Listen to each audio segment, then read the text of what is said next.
Oui, chers compatriotes, bonjour.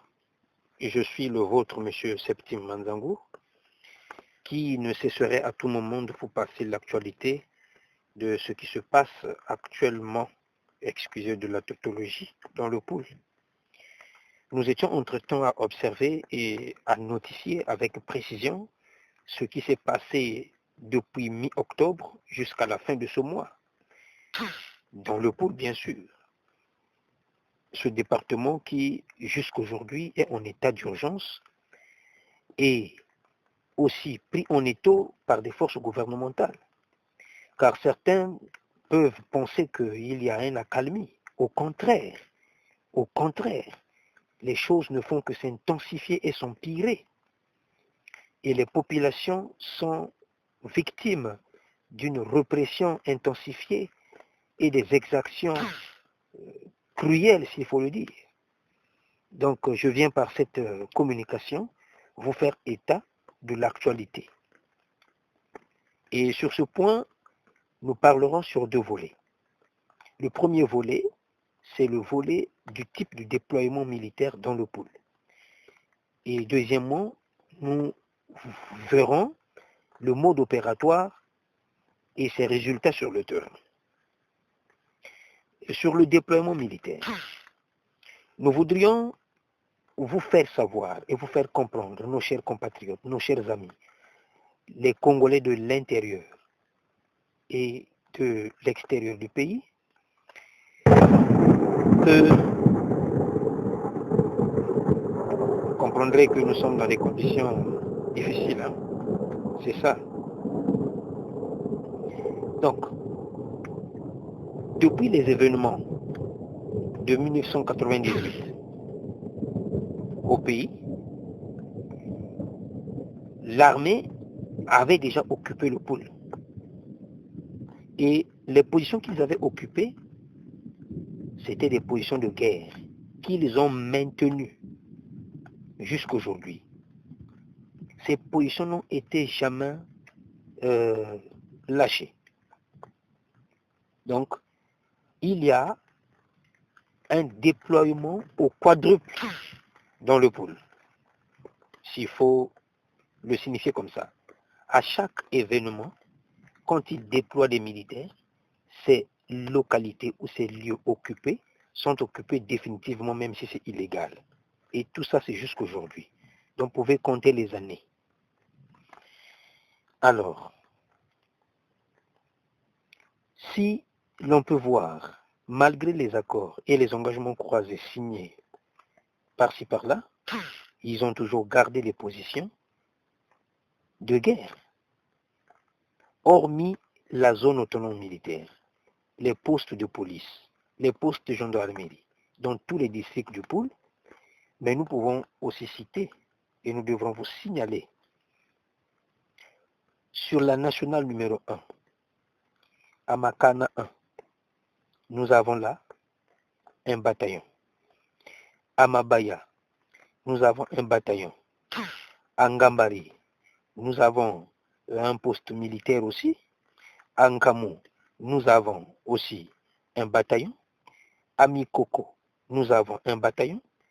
À Missafou, il y a une forte présence militaire et ils ont occupé un quartier. Donc les civils qui habitaient étaient obligés de déménager et c'est jusqu'aujourd'hui. Donc ces civils ne bénéficient plus de leur maison. Donc tout le quartier occupé par les militaires. À Mindouli, c'est le pire. Ça, vous en avez les informations depuis des temps. À Kingoyi, à Nzinzi, à Mangola, hein, à Ngolandundu, tout ça, c'est le long de la nationale numéro 1. Les villages et les coins dont nous avons cités sont occupés par les militaires et par chaque coin, nous avons une forte présence militaire aux armes lourdes. Mais sur la voie ferrée, n'en parlons pas. Sur la voie ferrée, n'en parlons pas. À Kieletena, sur les montagnes, ils sont là. Au pont d'Uediri, ils sont là.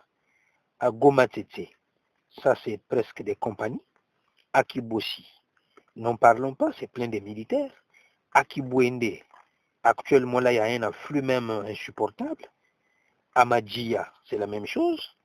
Amatumbo, Masembo Lubaki, Misafu, Minduli, Kingoyi, Kinkembo, Lulombo, Kimbedi. Toutes ces gares-là sont occupées par les militaires. Et quand nous vous parlons de cette occupation, ne pensez pas que ce sont des sections. Hein. En matière militaire, dans un lieu, vous pouvez avoir soit un village où il y a 500 habitants, et vous avez droit à 2 bataillons, à 2 compagnies plutôt, soit c'est 600 et quelques militaires dont vous avez là. C'est ça la réalité. Donc imaginez dans les localités que nous avons déjà citées, dans une partie du pays, pour ne pas citer les districts qui sont déjà officiellement occupés par les policiers, les gendarmes, mais l'armée aussi a une forte présence dans tous les districts du pôle. Quand vous allez sur la voie qui mène vers Mayama, sur les montagnes, vous avez des militaires partout. À Mayama dans le district, hormis le poste de police, hormis le poste de gendarmerie, mais sur une montagne, depuis les décennies des temps, ils sont là-bas, dans les trous, ils ont dressé des tranchées et ils ont occupé une montagne à Mayama. À Kindamba, Vinza, Kimba, en tout cas, nous n'allons pas nous attarder, mais nous voudrions vous le signaler que il y a déjà dans le pôle une forte présence militaire depuis 1998. Et quand ils ont occupé ces quartiers, devant les gouvernants, pendant que le révérend pasteur Pumi avait déclaré ces genres des actions inadmissibles pour que les militaires puissent au moins déménager et libérer les quartiers des simples citoyens civils, mais non, ce n'est pas le cas jusqu'à aujourd'hui. L'occupation est toujours restée massive et même les quartiers des habitants de Mindouli, ils étaient obligés de vider le quartier et d'aller louer ailleurs. Et je me pose la question si nous sommes dans un pays de droit. Vraiment. Chers compatriotes, sur l'occupation toujours massive dans le pôle. Dans cette opération, nous n'allons pas seulement compter 10 000 militaires au pôle.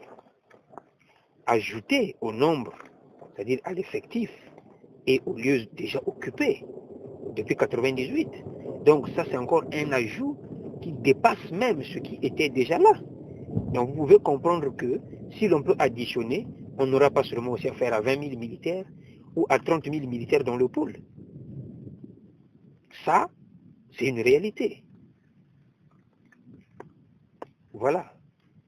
Donc, entre la population du pôle et les militaires, on peut parler d'un effectif à égal.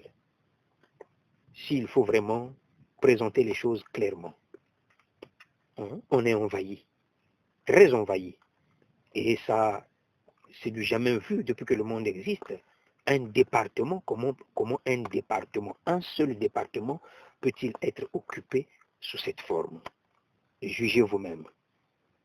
Et quel serait le type de répression qu'ils pourront mener quand on est devant cet afflux? Et maintenant, parlons du mode opératoire. Sur le mode opératoire, moi je ne suis pas militaire, mais nous voudrions juste vous présenter ce qui se passe sur le terrain. Dans leur mode opératoire, vous devrez d'abord savoir qu'est-ce qu'ils font. Quand ils débarquent dans un lieu, quand ils occupent un lieu, ils assassinent d'abord les gens sur place, ils violent, ils pillent, ils dispersent la population.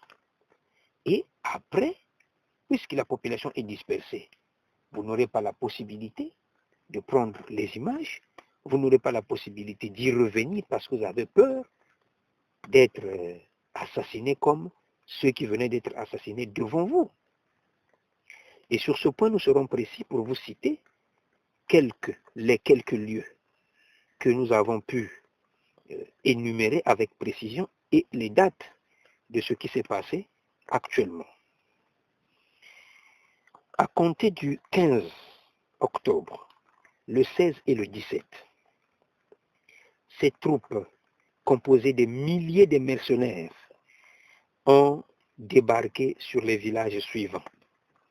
Le village Chacha, Sérieux, Yanga, Seka, Luomo, Mufoto, Nsomo, Mayalula, Musaki, Nkukaibuka, Nganga Kobo, Diba, Mbonza, Mpelo, Mercredi, Barika, Kiyala, Mungongoma, Ngamindoko, Ngelavula, Mbaya. Nous pouvons compter ici, si je peux m'hasarder, 1, 2, 3, 4, 5, 6, 7, 8, 9, 10, 11, 12, 13, 14, 15, 16, 17, 18, 19, 20, 21, 22, 23, 24, 25, 26, 27, 28. Donc, comptons au moins 30 villages pendant ces 3 jours qui ont été bombardés. Bombardés à l'hélicoptère et aux armes lourdes. Donc, dans ces villages dont nous venons de vous citer dans le district de Mbanzandunga et Kinkala, autour de ces 2 districts, il n'y a plus de vie, il n'y a plus de scolarité, et encore, l'école de Luomo, pour ceux qui sont les ressortissants de Luomo, l'école de Luomo a été déjà saccagée par les bombardements de l'hélicoptère et les tôles pillées par les militaires. Et qu'est-ce qu'ils ont fait dans ces villages-là? Dans ces villages, effectivement, ils ont pris tout ce qui était là. Le foufou, les charbons, les cabris, les moutons, hein, les objets, les denrées alimentaires, tout ce qui était à leurs yeux qu'ils trouvaient bon à amener, ils ont tout emporté, tout, même les mousses. Hein. Les pauvres vieilles mamans, je vous citerai un exemple, Angamindoko. Angamindoko, le préfet du Pour le sait bien. Il le sait bien qu'il y avait une action humanitaire après les événements de Soumouna qui s'était passé à Angamindoko parce que la population de la zone s'était réfugiée dans ce village. Et on leur avait remis quelques bâches. C'était vraiment pas... C'était pas suffisant pour cette population. Donc il y avait quelques bâches.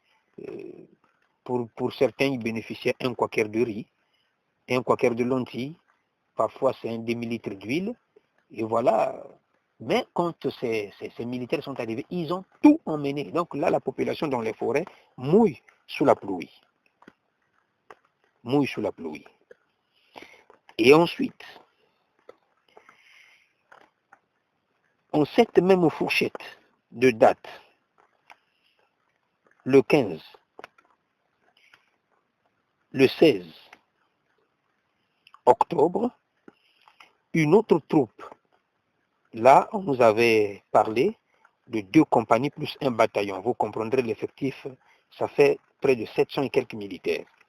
Donc, il y a eu une présence de 700 et quelques militaires à Kindambangweri, dans le district de Mindouli. Et quand ils ont débarqué là-bas le 16 octobre 2016, ils ont brûlé les maisons dans un quartier du village Kindambangweri. Ce quartier est appelé le quartier Yindula. Donc, là-bas, ils ont brûlé toutes les maisons, ils ont cassé toutes les maisons, ils ont emporté tous les objets qu'ils ont trouvés sur place. Et actuellement, ils sont en train de tuer les bœufs qui sont dans des parcs, dans cette zone. Ils se servent de ça comme ration. Voilà. Mais nous vous rappelons que dans ce village, ils ont arrêté massivement et arbitrairement des civils qui sont déférés pour certains à la maison d'arrêt, torturés devant les gens. Et dans ce village, cruellement, il s'est passé des choses inadmissibles. Ils ont mis à nu les femmes de 3e âge devant les mineurs, les vieux papas devant leurs enfants. Et ils ont imposé à cette population de contempler la nudité de leur grand-père, de leur grand-mère. Et voilà, en fait, ça nous pousse même à bégayer, c'est parce que c'est inadmissible. Ça, le viol massif à ciel ouvert qui s'est produit à Kindambangweri le 16 octobre, et nous vous rappelons que ce village, c'est le fief de Madame Adélaïde Mourani, c'est là où est la tombe de son père, là où est même sa maison. Et ces choses se sont passées là. Elle est témoin parce que les populations de la contrée, elles étaient allées déclarer auprès d'elle. Hein? Et jusque-là, ils ne semblent pas avoir de résultats. Ils sont toujours là-bas, ils font de n'importe quoi. Dans un village natal d'un ministre. C'est inadmissible. Et ce ministre est en fonction dans ce gouvernement. C'est compliqué. C'est compliqué. Un ancien chef de village de cette localité a été mis à nu devant les gens. Nous ne voulons pas citer leur nom ici, à ce stade. Parce que nous savons déjà que pour ça, toute la population en est témoin, tout le monde en parle de partout. Et Madame Mourani, Adélaïde, est au courant de tout ce qui s'est passé parce qu'elle a tenté d'intervenir de gauche à droite. Pour ça, mais on ne semble pas voir une solution. Mais le Congo ne s'arrête pas aussi à Kindambangwedi. Et le pool ne s'arrête pas seulement à Kindambangwedi. Il ne faut pas faire semblant parce que vous avez vu les gens de cette contrée qui sont traqués, tués, violés, torturés, et vous semblez prendre une petite intervention concernant seulement Kindambangwedi. Puis il fallait intervenir pour toute la République et pour tout le département. Ça fait pleurer, en tout cas. Le 17 octobre, ils ont bombardé le village Ngandouboudjoa. Ils ont ratissé le village Ngo. À Ngo, là-bas, nous avons un jeune citoyen très célèbre, connu par le nom de Mbemba Crépin, alias Massapa. Ce dernier a été assassiné devant une partie de la population. Et l'assassinat de M. Mbemba Crépin a causé la fuite de toute la population du village Ngo pour venir se réfugier à Kindambangwedi parce que cette population avait en amont reçu un message en provenance de Madame Adélaïde que videz les autres localités, allez-y tous vous réfugier à Kindambangwedi parce que là-bas vous aurez un abri sûr. Mais hélas, après avoir vidé, ils sont allés bénéficier le viol. Ensuite, à Ngandouboudjoa, entre Nkongo et Ngandouboudjoa, ils ont kidnappé un vieux très connu par le nom de M. Badiabo, alias Mouini Namouini. Et là, il est porté disparu. C'est un civil. Le prétexte, le motif pour ce monsieur-là, pour ce vieux, parce qu'il a un teint noir, et celui-ci donc devait être le féticheur d'Ensiloulou.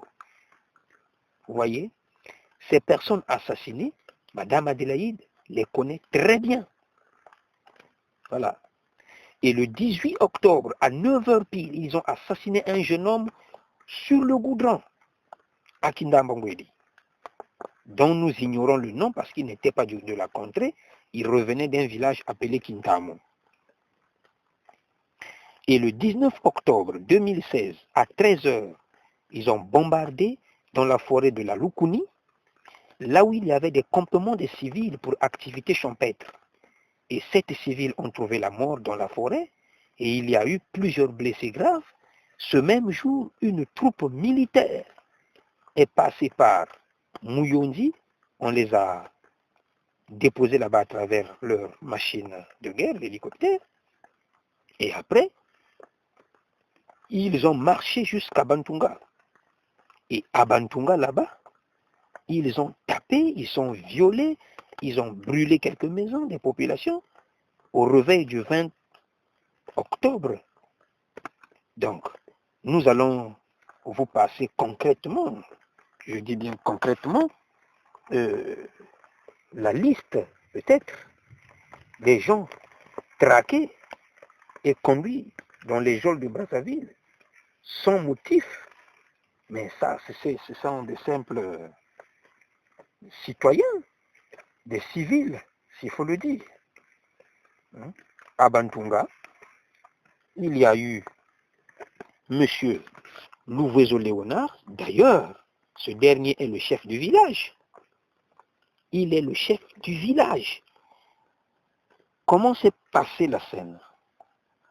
Ce monsieur, quand il a vu l'hélicoptère planer dans son territoire, il s'est dit, étant un autorité, étant l'autorité plutôt de la localité, le dénombrement du préfet ou du sous-préfet, donc une autorité administrative de la localité. Il a pris son drapeau congolais, c'est-à-dire le drapeau de la nation, et il a levé le drapeau pour signaler sa présence sur la localité. Mais hélas, malgré tous ces signaux forts, ce monsieur a bénéficié d'un bastonnade terrible. On l'a tapé, pourtant c'est le chef du village. Le motif, c'est parce qu'il garde les jeunes dans son village. Et voilà la liste de ceux qui ont été traqués. Monsieur Lassiro, Monsieur Siki Julas, Monsieur Dibangwaya Oscar, Monsieur Matongo Pavi, Monsieur Samba Jacques, Monsieur Poulantika, Monsieur Mwanga Serge, Monsieur Vuvungi Barnabé, Madame Misobekele Varlich, alias Langeka, et une personne était prise en Guinée et abattue à Bantunga. Voilà. Tout ça, c'est dans le mode opératoire de l'opération dite soi-disant. Ils sont à la recherche d'une personne parce que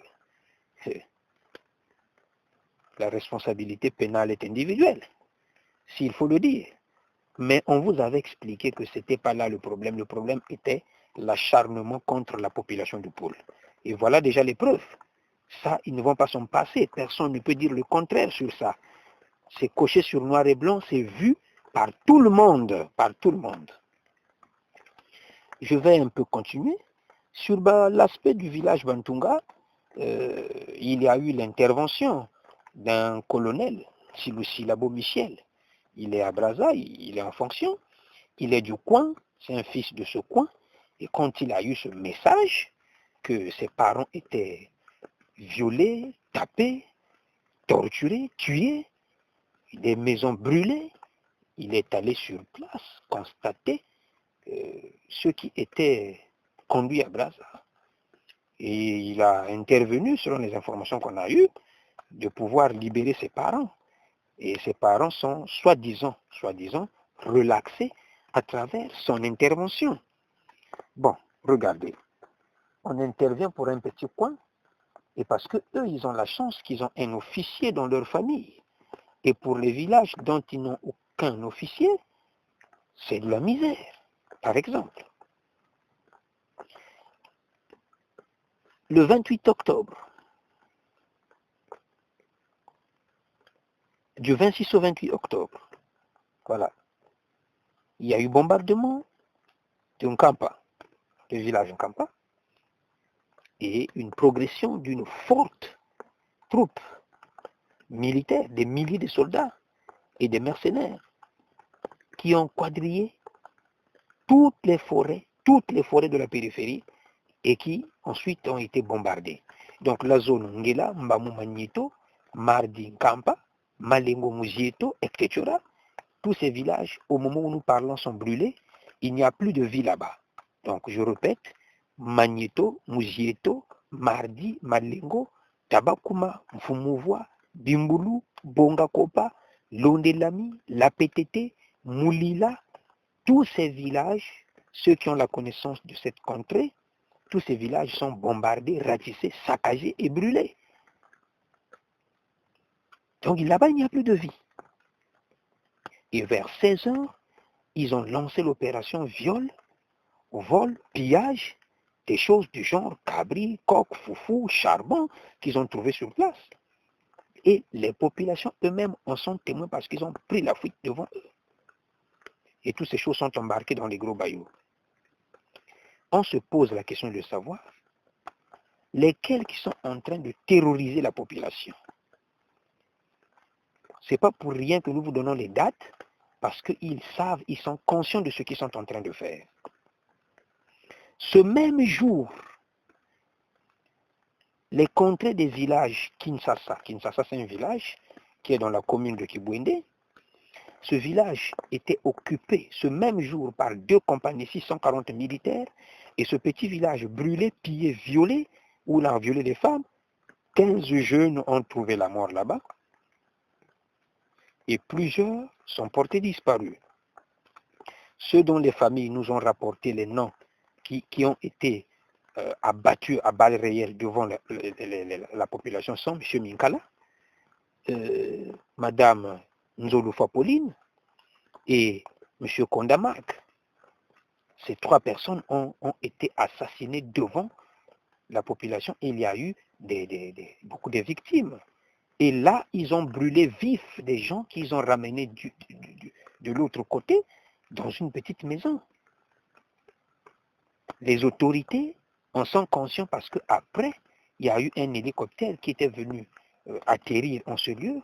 Pour faire semblant, ils ont ramené quelques blessés pour dire que nous irons les soigner. Et ça, les populations sont témoins. Mais ils ont laissé les corps là-bas enterrés à la sauvette.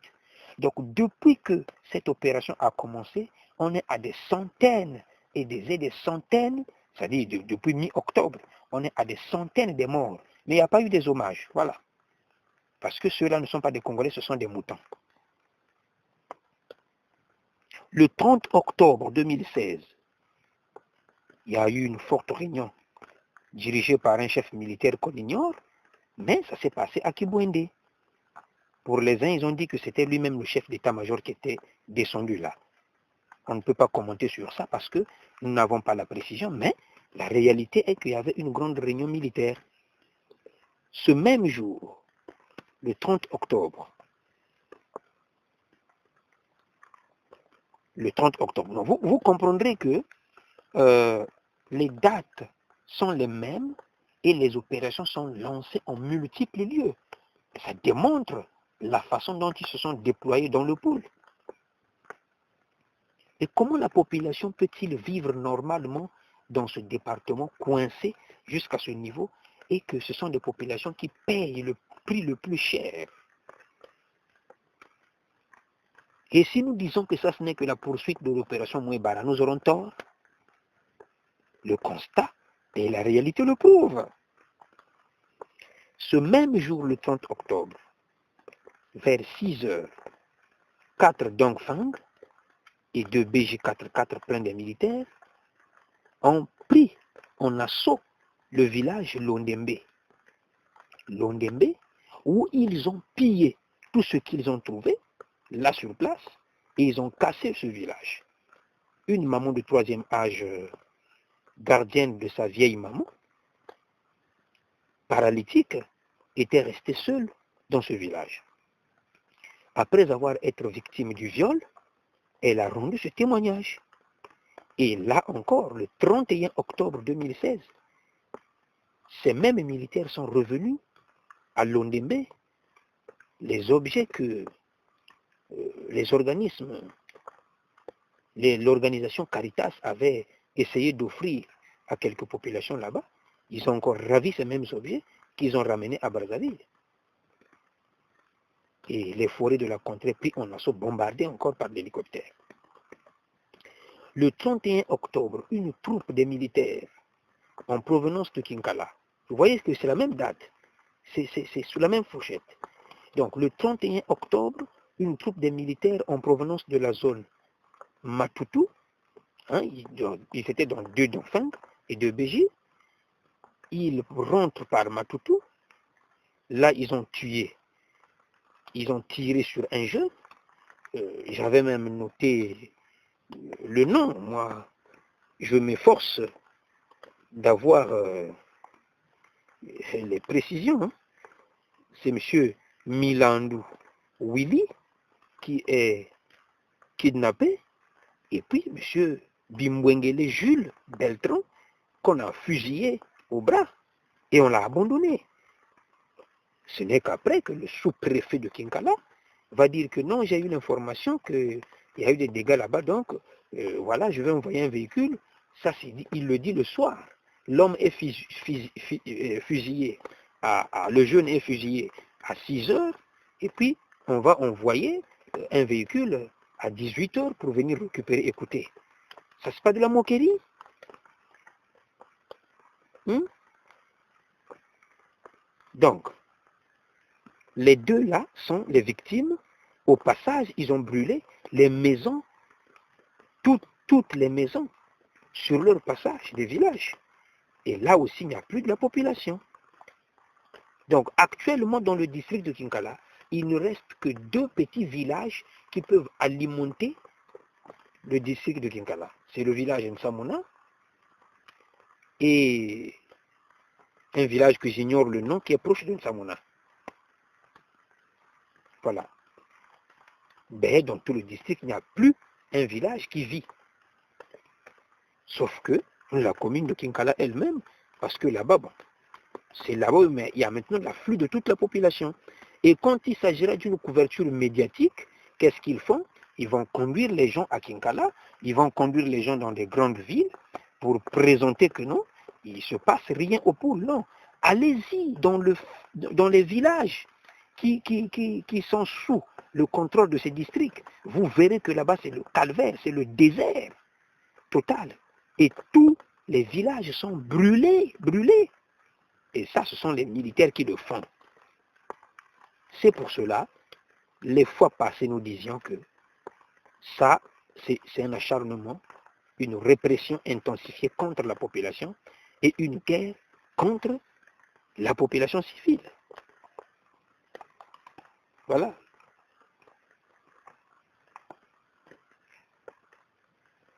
Je continue avant de terminer. Ces militaires, au passage du village Nsamona, ils ont présenté au chef du village une liste de la majorité presque des jeunes vivant dans ce village pour dire que voilà la liste qu'on nous a offert, que ça, ce sont les ex-combattants que toi, le chef de village, tu gardes ici dans ton village. Ce dernier, le vieux chef du village, a dit, mais non, mais ça, c'est tous ceux que vous racontez là sont des jeunes qui vivent avec moi ici. Il dit non, il faut les avertir qu'ils sont des ex-combattants, donc ils sont recherchés. Et toute la jeunesse est contrainte maintenant de chercher un refuge. Ils se disent, est-ce que nous irons dans la forêt ou nous irons à Brazzaville?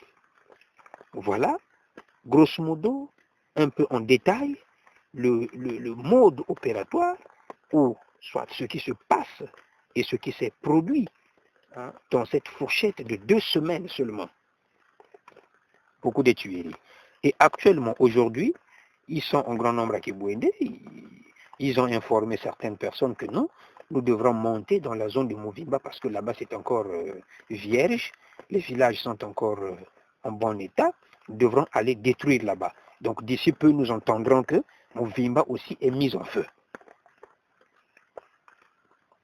Est-ce que le reverend pasteur Ntoumi, qu'ils sont en train d'en vouloir, c'est lui qui est le propriétaire de tous ces villages? Voilà ce qu'on avait à vous passer comme information. Nous avons pris du temps, bien sûr. Souffrez de nous écouter parce que c'est une réalité. Et dans notre prochaine communication, nous allons parler de l'aspect politique. Et là, il fallait quand même retracer les faits. Parce que selon leur comportement machiavélique, ils peuvent chercher à coller cela sur le dos des autres comme ils ont l'habitude de le faire. Et c'est pour ça que nous avons pris le devant de vous informer. C'était le vôtre, Septime Manzango. Je vous remercie. Que Dieu protège le pôle.